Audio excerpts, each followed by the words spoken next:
मेरे प्रिय भाइयों और बहनों, आप सभी को जय मसीह की।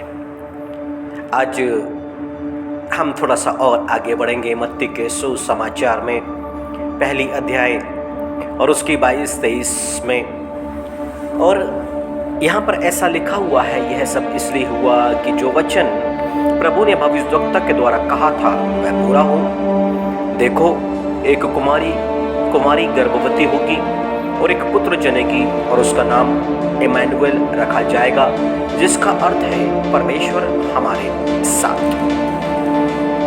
जिसने यीशु मसीह पर विश्वास किया और निश्चय ही यीशु मसीह विश्वास के द्वारा उसके हृदय में बसता है।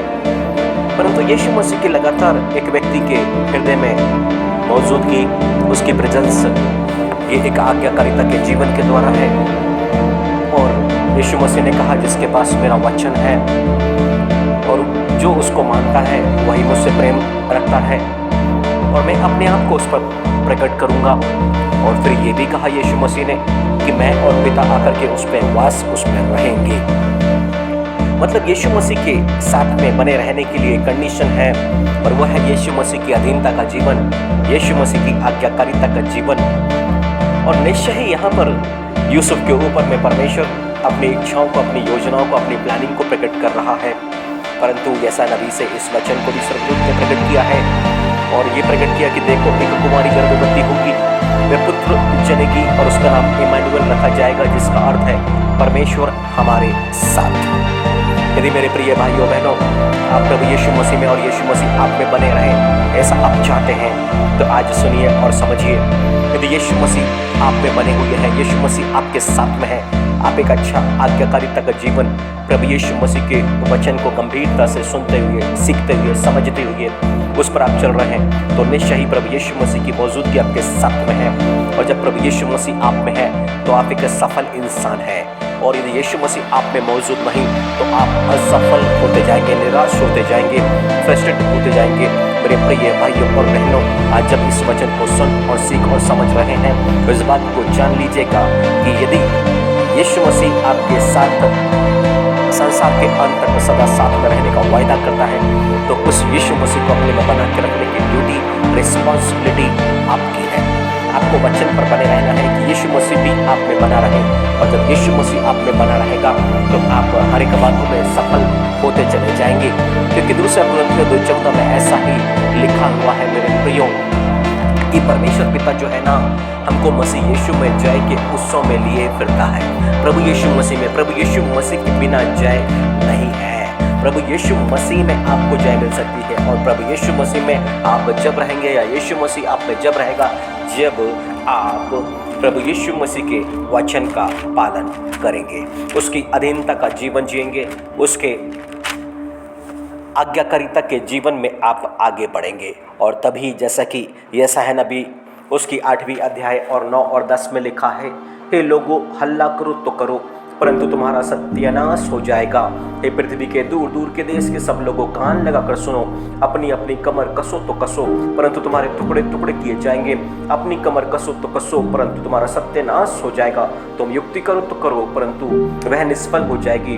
तुम कुछ भी कहो, परंतु तुम्हारा कहा हुआ ठहरेगा नहीं, क्योंकि परमेश्वर हमारे संग है। Hallelujah, hallelujah. इसका मतलब है कि संसार के लोग आपके खिलाफ में कोई भी युक्ति करे, कुछ भी प्लानिंग करे, कुछ भी बोले, कुछ भी श्रापित बातें बोले, कितना भी चिल्ला ले, कितना भी हल्ला मचा ले, परंतु वो आपका कुछ भी बिगाड़ नहीं सकते हैं जब यीशु मसीह आपके साथ में होगा। Hallelujah, hallelujah. तो सुनिए मेरे प्रिय भाइयों बहनों, निर्गमन की किताब 7वें अध्याय में अपनी प्रिय बाइबल में जरूर पढ़िएगा, इसको समझिएगा। और वहाँ पर 8वीं आयत से लेके 16वीं आयत तक में घटना घटी है। और क्या हुआ है कि जब इजरायली निकले हैं और वो कनान देश की राह पर आगे बढ़ते चले जा रहे हैं, परमेश्वर की अगुवाई में है और परमेश्वर अभी इनके साथ में है। और रास्ते में कौन आ गया है? अमालेकियों ने रास्ता रोक लिया है। वो युद्ध करना चाहते हैं, इन पर विजय प्राप्त करना चाहते हैं। परंतु अमालेकी जब आ गए हैं रपीदीम में इस्राएलियों से लड़ने लगे, तब मूसा ने तो यहोशू को कुछ लोगों को पुरुष को छांट के जो युद्ध के लिए हैं उनको युद्ध करने भेज दिया। परंतु मूसा कहाँ गया? खुद पहाड़ के ऊपर में चढ़ गया है। परमेश्वर की लाठी को हाथ में लिए हुए पहाड़ की चोटी पर खड़ा हो गया है और मूसा की आज्ञा के अनुसार यहोशू तो अमालेकियों से लड़ने चला गया है, पर मूसा, हारून और हूर पहाड़ की चोटी पे चढ़ गए हैं। अब मूसा क्या करता है? विश्वास से अपने हाथ को उठा करके रखा है। मेरे प्रिय भाई और बहनों, हालेलुया।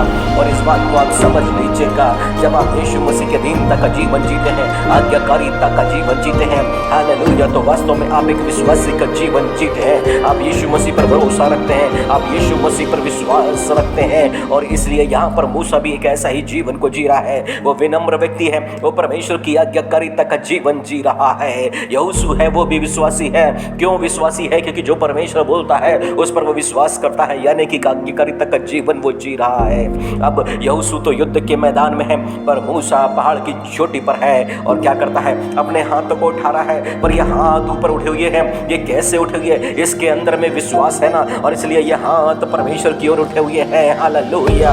परंतु उसके आसपास में जो हारून और हूर है ना, वो भी खड़े हुए हैं। और जब जब मूसा के हाथ में थकान हो रही, उसके हाथ भर जा रहे हैं, तो वो मूसा के हाथ के नीचे पत्थर, हालेलुया, रख दिया जाता है और उस पर बैठ जाते हैं हारून और हूर, और एक एक हाथों को संभाले हुए हैं, हालेलुया। और उसके हाथों को जैसे वो नीचे नहीं गिरने दे रहे, क्योंकि हाथ बढ़ता जा रहा है, क्योंकि यह हाथ जो उठा है ना, विश्वास से उठा है। और विश्वास क्यों था?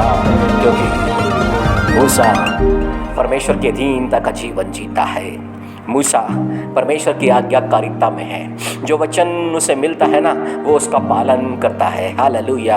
यीशु मसीह ने कहा, मेरे प्रिय भाइयों बहनों, यूहन्ना के सुसमाचार 8 और उसकी 29वीं आयत में, मेरे पिता ने मुझे अकेला नहीं छोड़ा। यीशु मसीह ने कहा, मेरे प्रिय भाइयों बहनों, ध्यान से सुनिएगा, यीशु मसीह ने कहा कि मेरे पिता ने मुझे अकेला नहीं छोड़ा, हालेलुया, क्योंकि मैं सर्वदा वही करता हूँ जिससे वो प्रसन्न होता है। और यीशु मसीह जब दुष्ट आत्मा को निकालता, यीशु मसीह कहते, मेरा पिता मुझ में रह के कार्य करता है, हालेलुया। यीशु मसीह में पिता मौजूद थे और एक के बाद एक सफलताएं, दुष्ट आत्माएं भाग रही थी, रोगी चंगे हो रहे थे, मुर्दे जलाए जा रहे थे, हालेलुया, कोढ़ी शुद्ध किए जा रहे थे, अंधों को आंखें मिल रही थी, सूखे हाथ वालों को सूखे, लंगड़े चल रहे थे, हालेलुया। अद्भुत आश्चर्यकरम सफलता पर सफलता। क्यों? क्योंकि पिता यानी कि पवित्र आत्मा यीशु मसीह में मौजूद था। और यदि आप भी आज इस निर्णय को लेते हैं कि आज के इस वचन को सुन करके कि यीशु मसीह ने तो कहा कि मैं संसार के अंत तक सदा तुम्हारे साथ हूँ, परंतु यदि आप आज्ञाकारिता में हैं और आप उसके वही कार्य कर रहे हैं जिससे यीशु मसीह प्रसन्न होता है, तो यीशु मसीह भी आप में बना रहेगा। फिर आपके जीवन पर सफलताएं और सफलताएं, अब असफलताओं का स्वाद आप ना सकेंगे, हालेलुया। वो परिवार के लोग भी ध्यान दें जो अपने बच्चों के या अपने कुटुंबियों के, अपने परिवार के किसी के निराशाजनक स्थिति से अप्रसन्न रहते हैं, उनकी असफलता से वो परेशान हो रहे हैं। आप मूसा की तरह हाथ उठा करके प्रार्थना कर सकते हैं, आराधना कर सकते हैं, और वो विश्वास से ही हाथ उठता है। मेरे प्रिय भाइयों बहनों, यानी कि हर एक परिवार को, हर एक कलीसिया को विश्वास पर आगे बढ़ने की आवश्यकता है, यानी कि आज्ञाकारिता पर आगे बढ़ने की आवश्यकता है। और मनुष्य जितनी आज्ञाकारिता में बढ़ता जा रहा है और उतना ही बड़ा वो विश्वासी होता चला जा रहा है। और यहाँ पर यहोशू भी विश्वासी था और मूसा भी विश्वासी था, और इस करके एक बड़ा आश्चर्यक्रम हो रहा है कि अमालेकी हार रहे हैं, हालेलुया, हालेलुया। आपके भी शत्रु हारने लग जाएंगे, आप विजयी होने लग जाएंगे प्रभु यीशु मसीह में। और जब यीशु मसीह आप में बना रहेगा, और इसलिए आज से आप ठान लीजिए और प्रार्थना कीजिए यीशु मसीह से कि कैसे जीवन को जीना है प्रभु जी, वो काम करना है जिससे आप प्रसन्न होते हैं, जो आप कहते हैं, और आप ही की युक्ति, आप ही की प्लानिंग और आप ही की योजना मेरे जीवन पर होने पाए प्रभु जी। मुझे समझ दे देते कि मैं आपको समझ सकूं, मुझे बुद्धि दे कि मैं आपके वचन को मान सकूं, समझ सकूं, उस पर चल सकूं। और जब ऐसा निर्णय लेके आप आगे बढ़ेंगे, तब देखेंगे निश्चय ही आप एक बड़े विश्वासी हैं। और उसके बाद यहोशू के समान आप अपने शत्रुओं को हरा सकते हैं, यानी कि किसी भी काम में आप सफल हो सकते हैं, आप विजयी हो सकते हैं। यदि मूसा के स्थान पर आप हैं